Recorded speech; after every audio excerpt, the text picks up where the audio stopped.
수시 학종시대라는 말 많이 들어보셨을 거예요. 학생부 종합전형 선발 비중이 70%가 넘었다라는 얘기도 많이 들어보셨을 거고요. 그런데 막상 학교 생활을 하다 보면 교과 공부 외에 다양한 프로그램 활동을 열심히 하기가 참 쉽지는 않습니다. 그래서 그렇게 학교 생활을 했었던 지금 현재 고등학교 3학년 학생들은 수시 원서 접수를 앞두고 나는 지금 이 상황에서 과연 학종을 쓸 수 있을까? 아니면 수시 넘기고 정시를 그냥 봐야 되나? 이런 고민들 많이 하실 겁니다. 학생부 종합전형, 줄여서 학종이라고 우리가 부르는 이 전형은 사실 서울권에서 가장 많이 뽑는 전형입니다. 서울권에서 가장 많이 선발하는 수시 전형이 무엇일까요? 라고 묻는다면 바로 학생부 종합전형이라고 대답하시면 되는데요.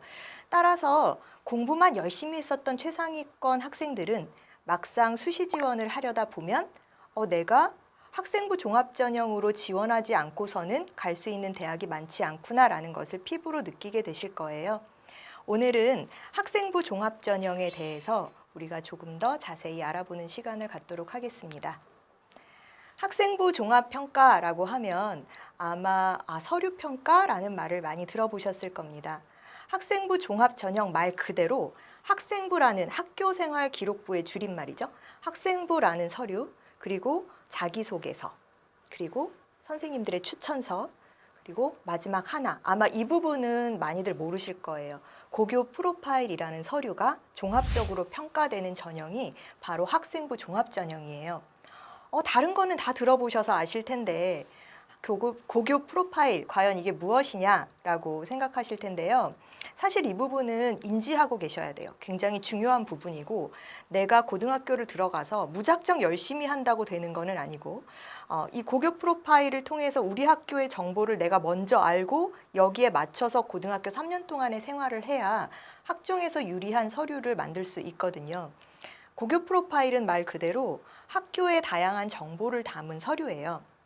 즉 학교에서 어떤 프로그램이 진행되고 이 학교가 어떤 수상 프로그램들이 있고 라는 것들, 또는 학교의 목표 지향, 여러 가지 있을 수 있죠. 과학중점 학교다 그러면 과학중점 학교만의 어떤 특화된 과학 프로그램들이 있을 텐데 만약에 내가 과학중점 학교로 지원한 경우에는 이런 특화된 과학 프로그램들에 참여해야만 열심히 학교 생활을 한 학생이라는 평가를 받을 수 있을 겁니다. 이렇게 내가 지원한 또는 내가 다니고 있는 고등학교의 교육 목표, 우리 학교는 무엇을 추구하고 있나를 알고 여기에 맞는 학교 생활을 할 수 있어야 학생부 종합전형에 유리하다라고 볼 수 있겠죠. 학생부하고 자기소개서 중에 학생부는 내가 수행했었던 여러 가지 결과에 대한 기록이 남겨지는 것이고 기록권자는 학교, 선생님들이 되시는 거고요. 그리고 자기소개서는 학생 스스로 작성하는 서류라고 보시면 돼요. 그래서 학생부의 부족한 부분을 스스로 조금 메울 수 있는, 즉, 나는 이런 결과를 내기 위해서 이렇게 노력을 했다. 또는 그 과정에서 나의 어떤 적성이나 우수한 역량이 좀 보여지도록 자랑하고 싶다라고 했을 때 유일하게 내가 그런 부분을 어필할 수 있는 서류가 자기소개서입니다. 지금 자기소개서 아직 안 쓴 분들 계신가요? 9월 전까지 쓰려고 하면 사실은 조금 어려워요. 왜냐하면 9월 모의고사 준비도 해야 되잖아요. 그래서 이 중요한 자소서는 내 학생부의 보완 서류라 생각하시고 지금 다 작성하지 못한 분들은 서둘러서 8월 중순까지는 작성하시는 전략을 좀 세우셔야 될 것 같습니다. 마지막으로 추천서 서류인데요. 추천서는 사실은 최근에는 많이 축소, 폐지되고 있어요. 아직 선택적으로 그 추천서를 제출하도록 하는 학교들이 남아 있는데요. 선택적으로 하라고 했을 때는 무조건 내야 되겠죠. 그래서 학교 추천서 같은 경우에는 그 학교에서 학생을 말 그대로 추천하는, 대학에 추천하는 서류예요. 보통 대부분 자기소개서의 내용을 바탕으로, 왜냐하면 이 자기소개서는 아까도 말씀드렸다시피 학생이 스스로 자신의 우수성을 밝히는 서류잖아요. 그러면 실제 이 학생이 정말 이래, 정말 이 학생이 이렇게 우수한 활동들을 고등학교 3년 동안 수행했어 라는 것들을 선생님들이 증명해주는 서류라고 보시면 됩니다. 그래서 선생님께 제가 이런 숨겨진 역량들을 좀 자랑하고 싶어요 라는 얘기들을 미리 선생님하고 충분히 협의 얘기 나눈 후에 추천서가 작성되도록 하면 좋을 것 같습니다.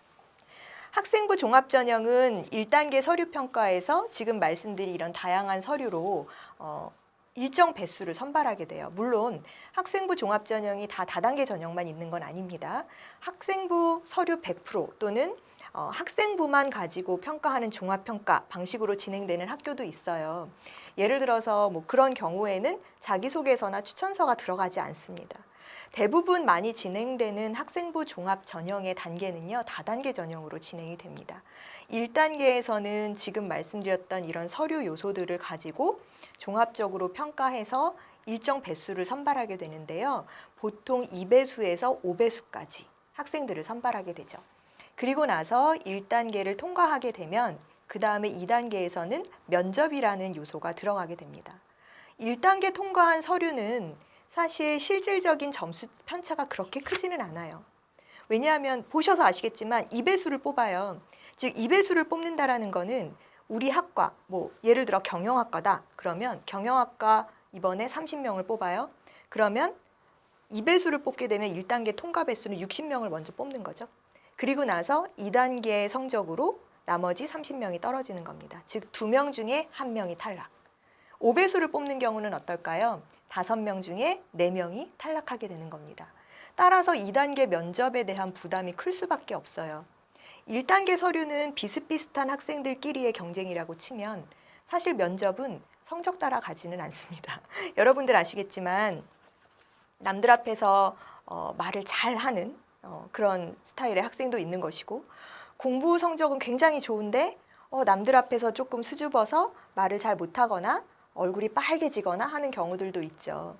따라서 이 면접이라는 거는 직접 면대면으로 사람을 대하는, 즉 처음에 딱 보여주는 첫인상과 시험장에서의 어떤 그런 긴장감에 굴하지 않고 좀 융통성 있게 자신의 의견을 소신 있게 밝히는 학생들이 좋은 점수를 받는다 보시면 되고요.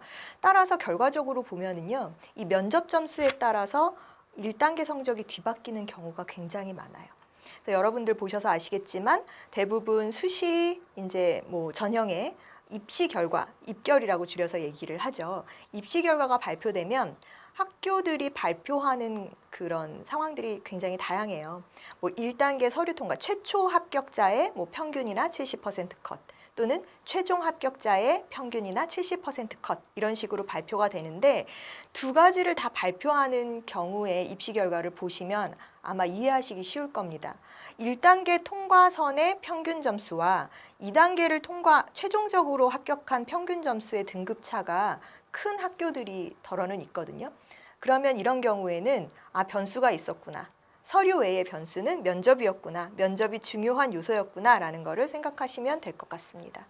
따라서 학생부 종합전형은 서류를 준비하는 것도 중요하지만 일단 서류 통과가 되면 면접에 만전을 기해서 최종적인 합격에 이를 수 있도록 하는 것이 중요하다라고 보시면 됩니다. 자, 2020년 전형계획을 기준으로 2단계 면접 평가 반영 비율이 가장 높은 학교 어디가 있을까요? 보통 30%부터 50% 또는 100% 이렇게 다양하게 학교들이 면접 평가를 반영하게 되는데요. 우리가 가고자 하는 주요 대학, 즉 서울대, 고려대, 연세대 목표로 하는 그런 최상위 대학들은 사실 면접 비중이 꽤 큰 편입니다. 그리고 2단계에서 면접 100%를 반영하는 학교들도 있어요. 포항공대가 대표적인 예인데요. 이런 식으로 면접 평가 비중이 높은 학교는 더더군다나 면접을 더 열심히 준비해야 되겠구나라는 생각을 하시면 될 것 같아요. 반면에 그러면 저는 면접을 잘 못 보는데요 라는 경우도 있겠죠. 그 경우는 제가 조금 이따가 설명드리도록 하겠습니다. 대부분의 면접 30% 반영이라고 했을 때 그러면 과연 면접은 어떤 형태로 진행될까 궁금하실 텐데요. 그냥 단순히 우리가 생각하는 서류 기반 면접이라고 하면은 지원 동기부터 그다음에 학생부나 자기소개서에 나와 있는 내용을 토대로 이 학생에게 궁금한 질문을 던지게 되는 것이죠. 즉 동아리 활동을 이렇게 열심히 했어. 그러면 동아리 활동 이 공동의 모든 프로젝트를 진행하는 데 있어서 좀 어려운 점은 없었니? 라는 질문이 나올 수도 있어요. 그리고 이런 질문들은 되게 꼬리에 꼬리를 물게 되는 경우들도 많아요.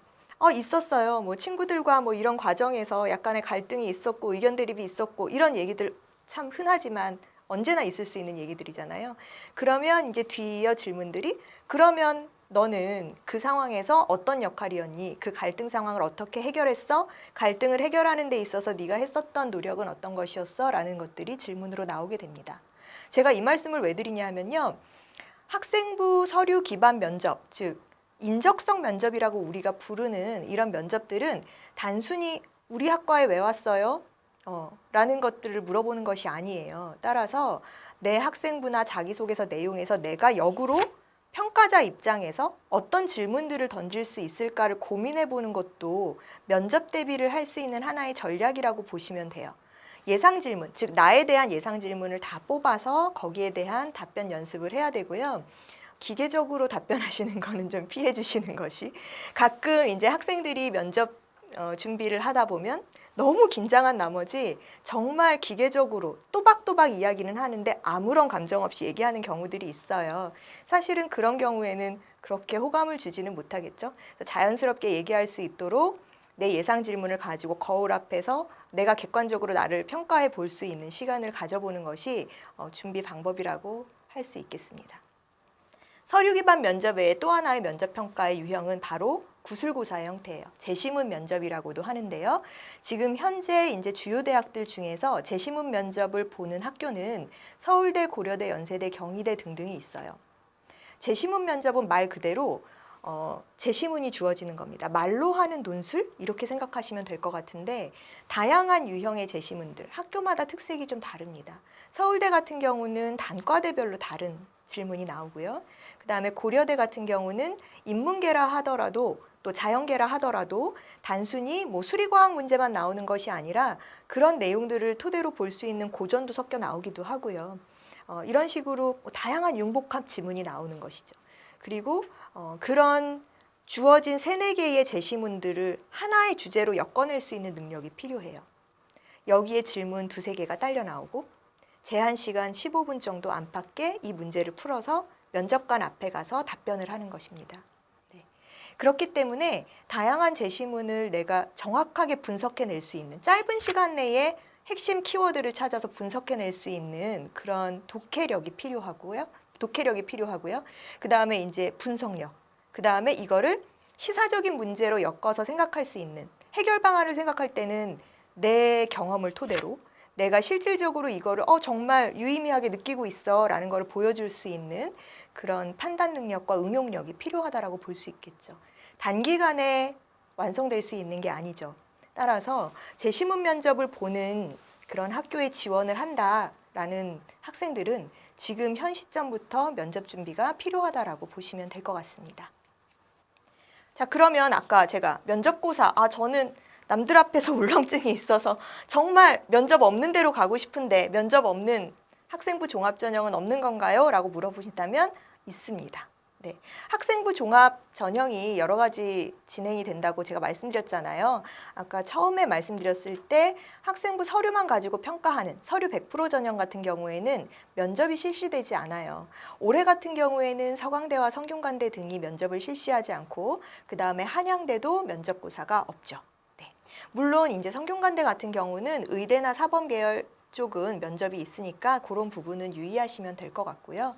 면접고사가 없는 학생부 종합전형으로 지원했을 때는 이 부분을 놓치면 안 되겠어요. 뭐냐 하면 면접이라는 거는 지금 내가 제출한 서류를 그래도 어느 정도 보완할 수 있는, 즉 나에게 변명의 기회가 한번 주어진다라고 생각하시면 될 것 같은데 서류상의 불충분한 부분을 내가 면접이라는 기회를 통해서 스스로 이렇게 저는 사실 이렇게 우수한 학생이에요 라는 것을 보여줄 수 있는 기회잖아요. 그런데 그런 면접 시험을 치르지 않는 학교 같은 경우에는 서류상의 어떤 완벽성이 더 필요하겠죠.